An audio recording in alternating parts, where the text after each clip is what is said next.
It's interesting because I mean I was speaking to the other guys about this as well because I think I'm sure a lot of people are asking you about your kind of prior relationship with the game and if you think it would help to sort of step into a world you know. But I want to look at that the other direction. Do you think it can be beneficial to actually come into this quite fresh and actually come into this world just focusing on the character and the scripts that you've kind of received?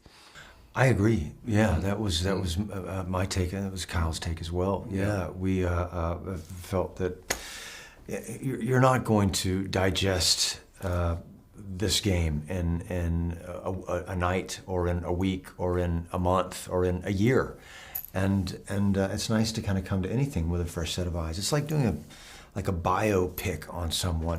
A lot of actors will want to meet the people that the story is based on, and a lot of them don't want to meet the person that the story is based on. So, yeah, it's, to each his own, really.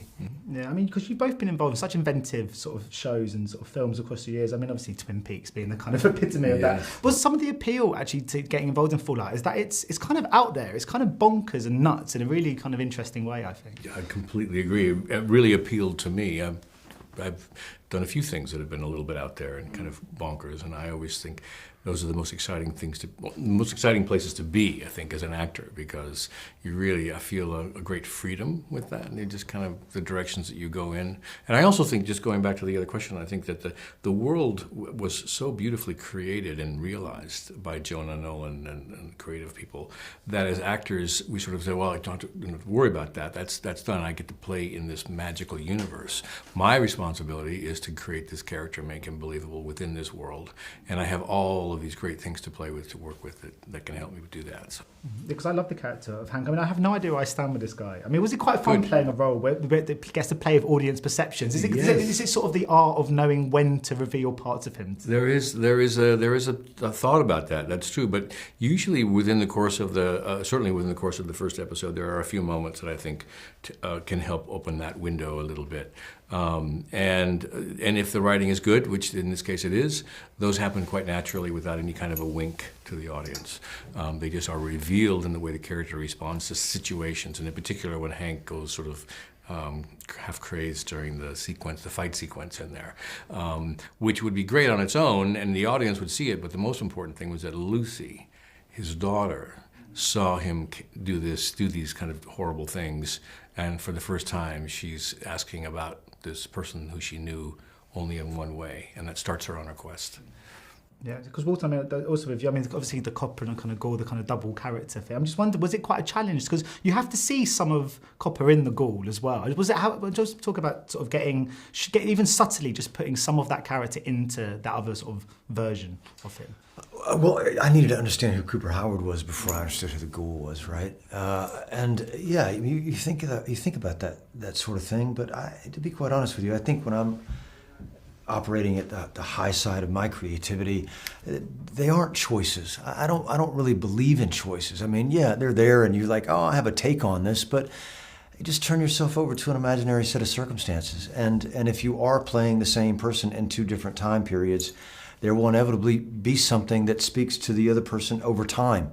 They both inherently in the story have a certain swagger and a certain charisma.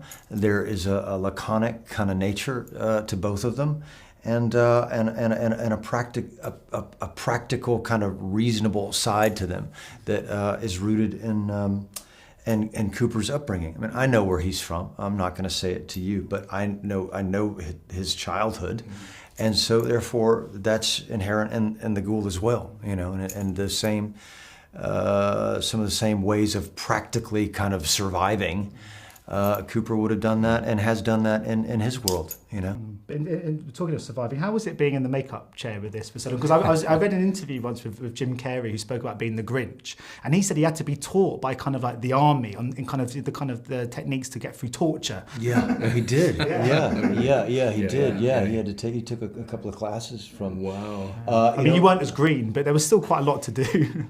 There was a lot to do, and it was claustrophobic at times. Certainly, like standing at the beginning, it felt like we were looking up at Mount Everest, and we were. But then all of a sudden, you do it once, and then you do it twice, and you do it 3 times, you do it 10 times, and it just becomes a rhythm, right? And we built in breaks, and the guys that applied the makeup is a very dear friend of mine, a guy named Jake Garber, and he knows me as a person. And we could just kind of read each other's thoughts. He would know, okay, he's got to get up and go. And he would just anticipate that and say, bye-bye. Get up, go do your lap, do whatever you got to do. Yeah. So,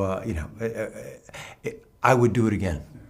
I'd say that. My final question, because I thought a lot of the characters on this, they kind of fall on the side of kind of being quite optimistic, and they can be quite pessimistic. I just wondered if you two, sort of, where do you think you stand in real life? Do you think you're quite optimistic people, or? Very. I would say, yeah, myself, yeah. Except for those moments when you wake up at 4 a.m. and you question your life. Apart from that, yeah, very optimistic. I think I am a very optimistic person who gives myself permission to be pessimistic when I need to be.